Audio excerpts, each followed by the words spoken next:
Hey, how's it going, guys? Welcome back to our channel. So Linda and I decided to hit up San Francisco for the weekend because we had some Southwest points. But quick commercial break. Why would anyone want to stand in this line when $85 gives you 5 years of being able to stand in this line instead? I don't know, just makes more sense. But anyway, we booked an early flight to San Francisco because we wanted to get there early. Our flight gets to San Francisco at 9:30 in the morning. Still gives us the whole day to explore. But first, breakfast. We stopped at Club LAS. This is one of the Priority Pass lounges here in Las Vegas Airport. They have good breakfast options, coffee, juices, there's fruits and bagels, everything that you could think of. And then when you get back to your table, you can order eggs and what do I have? Potatoes. They have a lot of great options for breakfast, which is what we love about coming in early in the airport, being able to get out early, and beating the rush.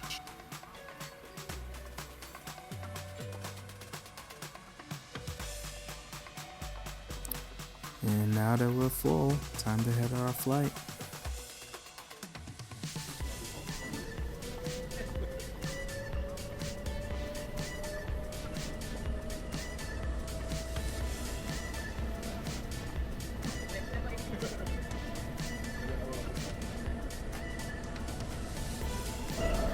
Took a shuttle from D gates back to C gates, where Southwest flies out of. Caught this really nice view of the sunrise and a glimpse of the 737 MAX. It's going to take us over to San Francisco. Now for this flight, we use Southwest points, so the round trip only cost us $24.20. Linda took a quick nap on a 1-hour flight, but before we knew it, we were in San Francisco.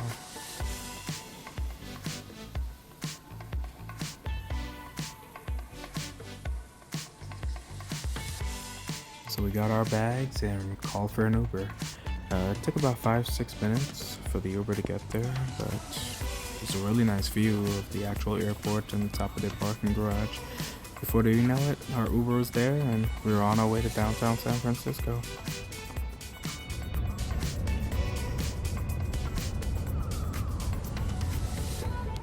Now, we got to the Warwick hotel where we plan to spend the next 2 nights. And what we love about arriving at hotels early is that you have about a 20% chance that your room is actually going to be ready, but you actually have an 80% chance that they're going to take your bag and there's going to be somewhere that you can leave your bag. So even though we got in and our room wasn't quite yet ready, they did take our bags for us, so we dropped our bags and we headed out.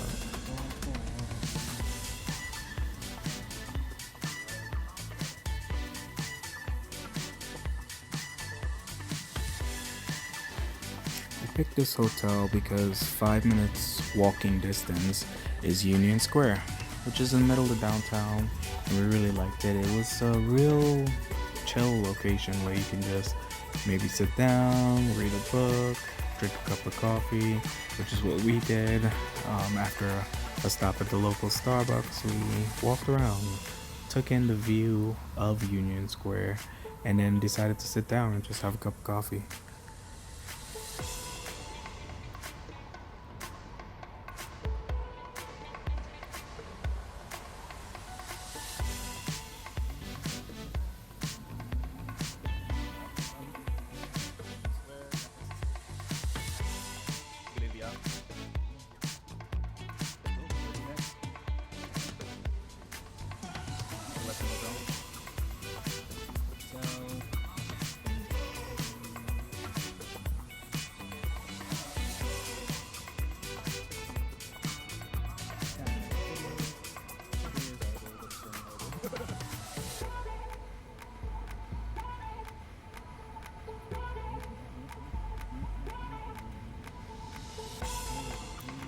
So after we were done, checked out a little bit of history, and Linda helped this really nice family take their family photo. But before we know it, it was time to go, and we were off to our next destination. Called for an Uber, and we were out.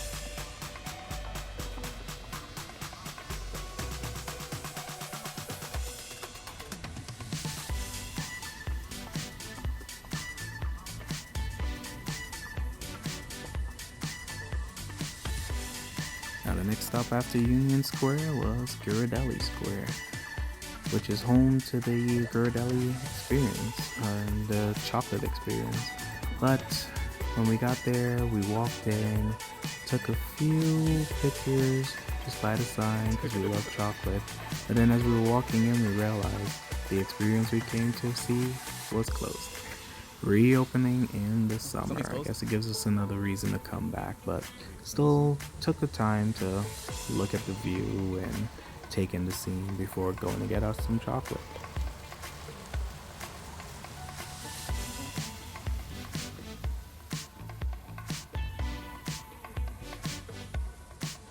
Now this is a chocolate lover's dream, from hot fudge sundaes to ice creams. Man, it was just chocolate everywhere. We loaded up a bag full of all these squares to take back for the kids, and then we went and we tasted some chocolate ourselves.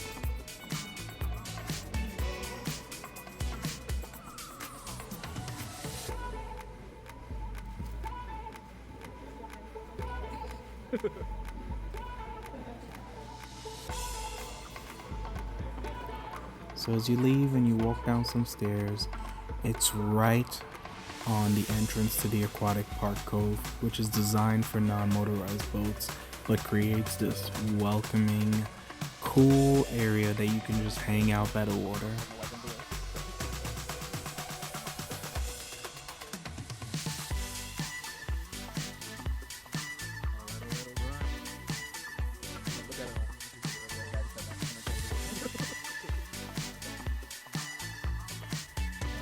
From the hotel.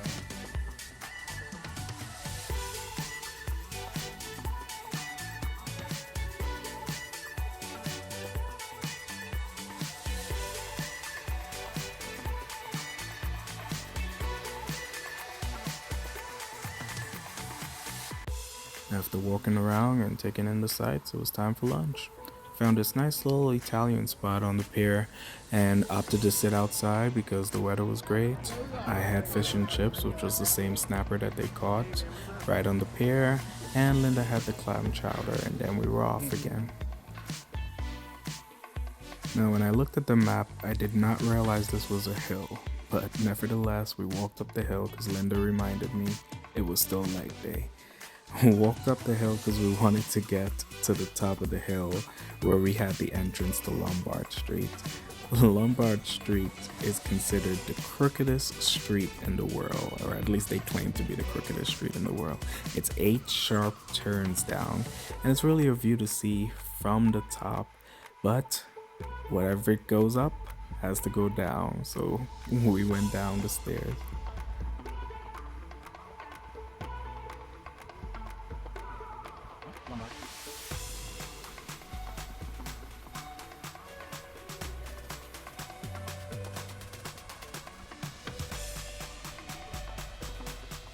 So the view from the bottom is actually just as nice as the view from the top, but at this point I was tired and we were ready to go back to the hotel.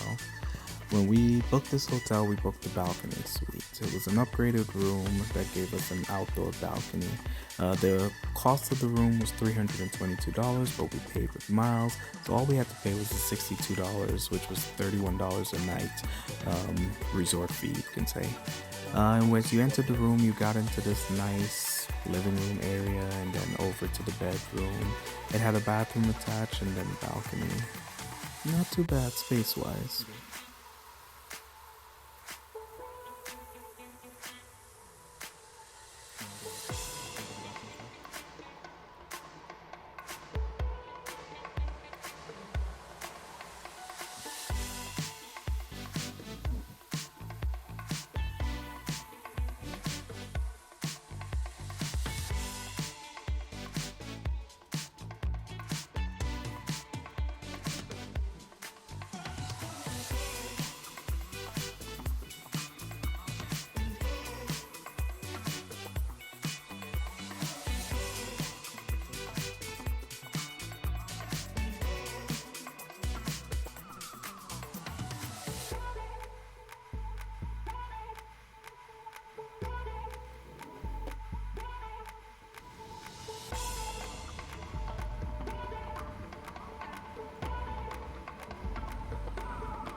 getting late and we were getting hungry again, so we decided to head down to one of the two restaurants that the hotel has to offer. It's called the European, which they had a bunch of European pictures on the wall, was the only thing that made it European. But you do get 2 complimentary glasses of wine every single night that you spend at this hotel. And then Bota is a Spanish tapas restaurant that's also included or located in the hotel, where we had a bunch of tapas, and after getting filled up, that was the end of day 1. It was a pretty good day out, but we have a lot planned for day 2, so like, comment, subscribe, share, turn on the alerts, and prepare for day 2. We'll see you on the next adventure.